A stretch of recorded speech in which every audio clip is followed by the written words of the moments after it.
네, 안녕하세요. 부산 대동학원 김해은성학원 영어과 김정훈 선생입니다.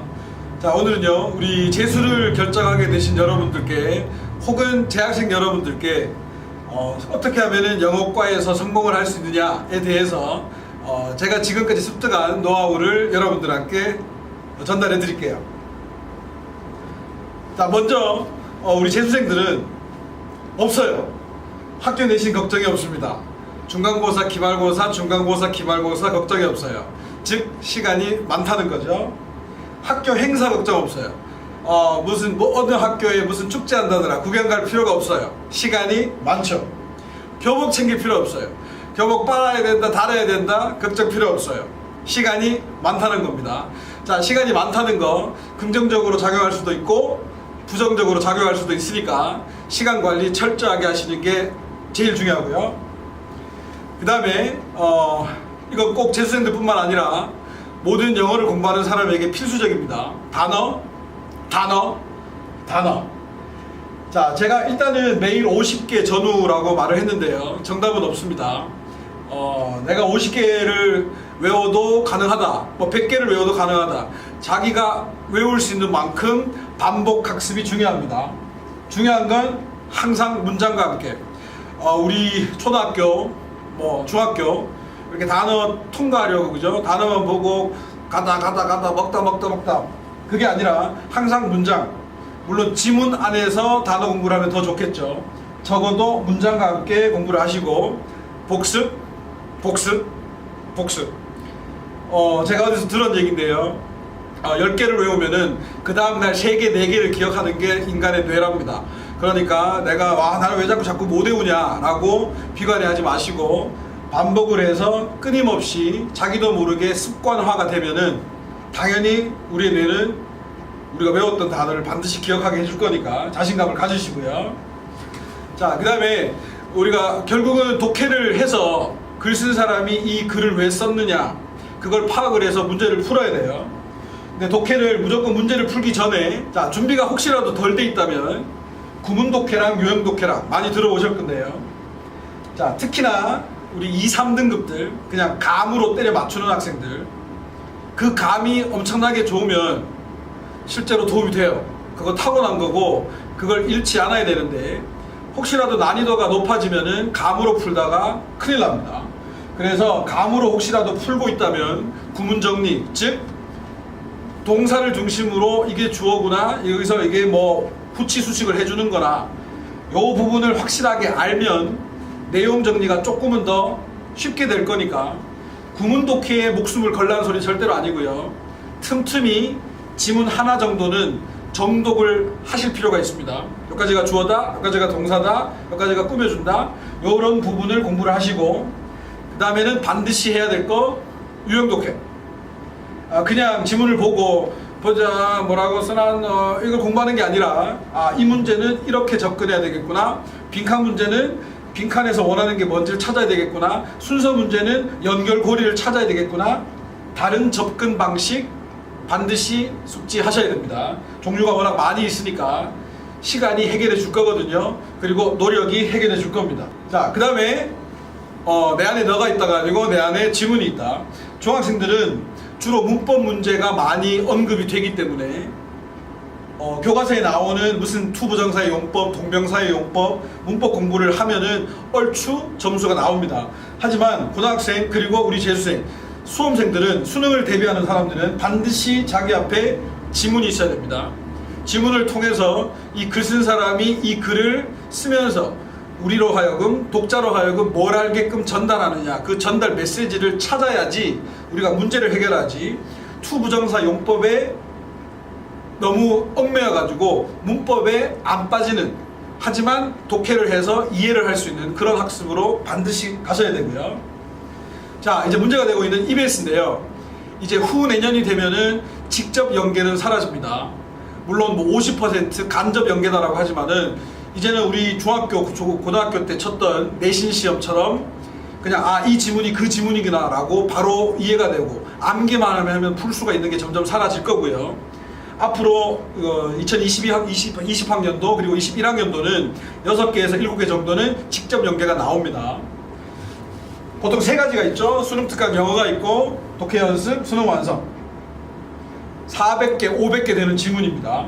자, 이거 암기가 자신 있으면 암기해라. 제 제자 중에요, 실제로 거의 암기를 해서 어떤 지문을 보고 5초 만에 푼 학생이 있었습니다. 상당히 신기했거든요. 그걸 절대 권장하지는 않고요.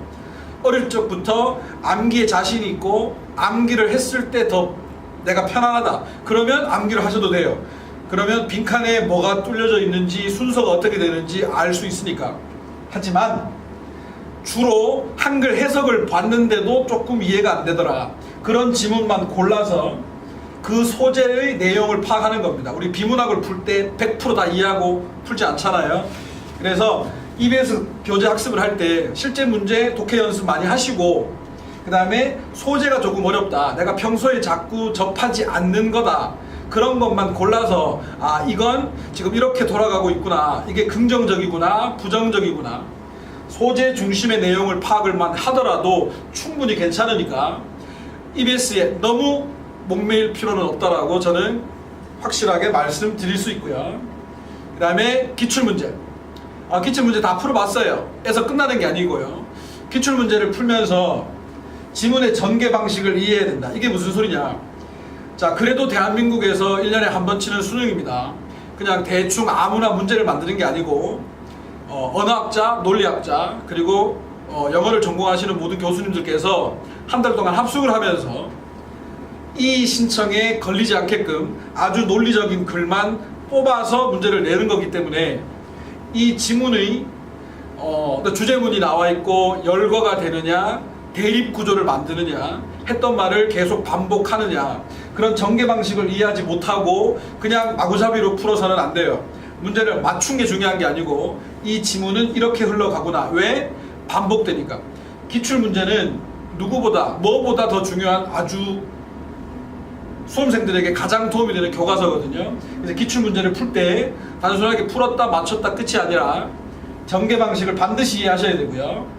모든 지문에서 이 글쓴이가 하고자 하는 말의 topic, 핵심어가 뭔지, 그리고 그 핵심에 대한 필자의 의견, 즉 주제를 이해를 해야지 문제가 어떻게 응용이 되더라도 풀 수가 있지, 그냥 대충 앞에 한두 문장, 마지막에 한두 문장 맞춰 읽고 풀었다 끝? 절대로 아닙니다. 그 다음에 조금 전에 말씀드린 것과 마찬가지로 유형별 접근 방식을 반드시 이해하셔야 됩니다. 똑같은 지문을 풀더라도 이런 문제는 이렇게 접근, 저런 문제는 저렇게 접근, 그걸 숙지하지 않고서는 절대로 앞으로 나아갈 수가 있는 확률은 적어지니까 반드시 기억을 하시길 바라고요. 그 다음에 요거는 꼭 재수생뿐만 아니라 모든 영어를 공부하는 사람들에게 도움이 됐으면 좋겠고요. 각각 자기의 등급이 있을 겁니다. 자, 1등급은 그냥 90점 한 번 넘었다 해가지고 저 1등급입니다 라고 하는 건 안 좋고요. 95점, 즉 한두 개 정도 틀리고 지금까지 그걸 쭉 유지한 사람들, 하던 대로 하세요. 제가 해드릴 수 있는 방법은 별로 없습니다. 자기만의 방법으로 지금 고3 때까지 혹은 수능 때까지도 그렇게 해왔다 그러면 꾸준한 감을 유지해야 됩니다. 우리가 미국에서 살고 어릴 때부터 언어를 자연스럽게 익힌 게 아니기 때문에 조금만 멀리하면 사라지고 잊혀지게 되거든요. 그래서 모의고사 계속 꾸준하게 풀고 쉬운 문제라고 할지라도 꾸준하게 감을 유지해서 풀어야지 절대로 등급이 내려가지 않습니다. 1등급 받는 학생들 끝까지 1등급 받길 바라고요. 자, 2, 3등급이라고 말을 하고 제가 점수를 이렇게 썼어요. 70점대 후반에서 90점대 초반입니다. 70점대 후반은 언제나 80점대로 올라갈 수가 있고 90점대 초반도 언제나 2등급으로 떨어질 수가 있기 때문에 자기가 만약에 고1부터 고3까지 요 점수에서 왔다 갔다 했다 그러면 저는 2, 3등급입니다 라고 생각을 하고 문제에 접근하셔야 돼요. 자, 나만의 약점 찾기. 보통 일반적으로 28번에서 39번까지가 오답률이 가장 높습니다. 그러면 내가 어떤 한 회문을 풀었다 그러면 이걸 틀렸다. 보통은 반복된 문제의 그 유형을 틀릴 겁니다. 그러면 나머지는 스스로 충분히 커버가 가능하지만은 내가 왜 이걸 계속 반복해서 틀릴까? 나는 왜 자꾸 빈칸을 틀릴까? 나는 왜 자꾸 순서를 틀릴까? 문장 삽입을 틀릴까? 그걸 알고 접근하시고 그 문제에 대해서 집중적으로 연습을 하셔야지 그냥 대놓고 풀고 다시 풀고 채점하고 또 틀렸네 라고 하면 발전은 조금 더딜 겁니다. 그래서 반드시 내가 부족한 게 뭔지를 꼭 찾아야 되고요. 그리고 역시 아까 제가 말씀드린 것처럼 기출 분석하셔야 됩니다. 기출에 나오는 패턴이 반복돼서 나옵니다. 지금까지 재작년까지 나왔던 내용이 갑자기 확 뒤집어지는 경우는 없거든요. 그래서 기출 분석하시고 그 다음에 각각 유형별 풀이법을 꼭 숙지해서 자기의 약점을 극복할 수 있는 그런 사람들이 2, 3등급이 해야 될 일이고요. 자, 그 다음에 나 영어가 너무 어렵다. 3등급도 안 된다. 모의고사 75점이야. 물론 70점부터 74점까지 3등급이지만 또 언젠가 또 떨어질 수가 있기 때문에 제가 한꺼번에 모았고요. 자, 그러면 이제는 기본으로 돌아가야 됩니다. 듣기는 무조건 만점. 듣기가 37점이에요. 듣기에서 한두 개를 틀리는 것보다 어리석은 일이 없습니다. 듣기는 고등학교 1학년들도 조금만 반복을 하면은 듣기를 만점 맞을 수 있거든요. 그래서 듣기 만점은 무조건 따고 들어가야 되기 때문에 듣기도 꾸준히 하시고 딕테이션도 중요하지만은 그 스크립트를 눈 감고 눈 감고 듣고 다 이해할 수 있을 정도까지 반복하시길 바라고, 그 다음에 우리가 소위 말하는 쉬운 유형이 있어요. 그래서 쉬운 유형 100%를 숙제해라. 선생님 그거 100개 풀면 99개 맞춰요. 그 나머지 1개가 수능일 거거든요.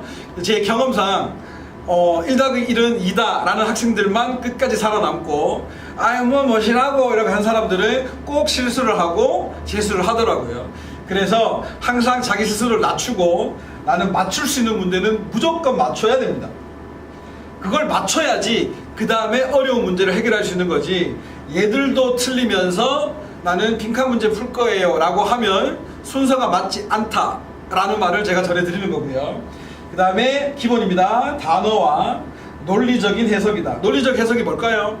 자, 대한민국에 있는 그 어떤 학생도 한 1% 될까요? 지문에 나와 있는 거 모두 다 알고 모두 해석하고 내용 다 알고 푸는 사람 거의 없습니다. 그러면 영어라는 글을 처음부터 끝까지 같은 내용으로 주제를 설명을 하고 나머지는 전부 다 뒷받침해주는 글이거든요. 한 문장 이해 못했다고 해서 절대로 포기할 게 아니고 그 다음에 나오는 내용을 통해서 논리적으로 이렇게 연결이 될 거야, 이건 순접이구나, 이건 역접이구나, 그런 연습을 하셔야지 난이도가 높은 문제도 풀 수 있다는 걸 꼭 기억하시고, 그리고 우리 3등급, 4등급, 5등급 자신감입니다. 아이고 나는 안 돼가 아니고 자신감이에요. 2등급까지는 분명히 맞을 수 있습니다. 자신감을 절대 잊지 않도록 하시고요. 자, 우리 재수를 시작하기로 결정을 하신 여러분들, 제가 첫 번째 말할 때 시간 많고 했지만 절대 시간은 충분하지 않아요. 여러분들이 해야 될 게 많습니다. 국어도 해야 되고 수학도 해야 되고 영어도 해야 되고. 그래서 항상 자기만의 학습 방식을 찾아서 체계적으로 습관화를 해야지 할 거 없나 라는 생각이 안 들도록 하셔서 시간은 절대 충분하지 않습니다. 1년 남은 게 아니에요. 벌써 300일 이하로 내려왔습니다. 시간은 금방 갈 거니까 시간에 대한 그 관리를 철저하게 하시고요. 자, 현장 강의나 아니면 인터넷 강의나 수업 자체는 공부가 절대로 아닙니다. 자, 요즘에 너무나도 좋으신 선생님들 많아요. 수업을 딱 들어보면은 학생들이 평가를 합니다. 와, 이 사람 수업 진짜 괜찮다, 진짜 멋있다 하고 끝나면은 아무런 도움이 되지 않아요. 1시간의 수업을 들었으면은 2시간, 3시간 동안 내 걸로 만들어야 됩니다. 자기께 돼야지 그 수업을 이해하는 거지, 수업만 계속 듣는다고 해서 절대로 느는 거 아니에요. 자기 스스로 복습하시고 내 걸로 만들어야 된다. 그리고 마지막, 자, 본인의 의지가 중요합니다. 가족을 버리라는 소리가 아니니까 오해하지 마시고, 가족 모임이 있다? 저 재수생입니다. 1년, 아니요 10개월 정도만 조금 기본적인 것만 할게요. 저를 옆에서 도와주시면 고맙겠습니다 라고 강력하게 말을 하십시오. 친구, 자, 대학교 붙은 친구가 한잔 하자, 그런 친구 1년 동안 안 만나도 돼요.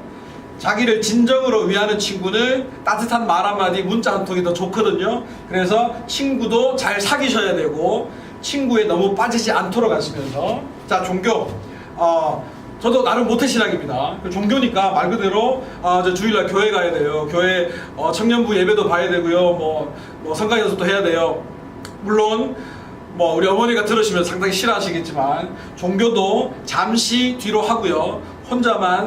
혼자만의 시간을 가지고 기도를 하시고 뭐 부처님께 기도를 하든 예수님께 기도를 하든 자기만의 시간을 가질 수 있고 의지를 반드시 가지면 절대로 포기하지 않고 꾸준히 앞으로만 전진하면은 재수 전략 10개월 정도만 한번 미쳐보죠. 그래서 내가 원하는 점수를 받고 내가 원하는 대학에 갈 수 있다 라고 믿음을 가지고 꼭 앞으로 정진하는 사람이 되길 바라고요. 자, 마지막으로 제가 드릴 말씀은요, 저희 부산 대동학원 그리고 김해 은석학원, 우리 학원에 오시면 지금까지 제가 설명해 드렸던 것 하나씩 다시 되짚어 드리고 여러분들에게 도움이 되는 그런 선생님이 될 거라고 저는 확신할 수 있으니까 언제든지 찾아오셔가지고 제게 도움을 청하십시오.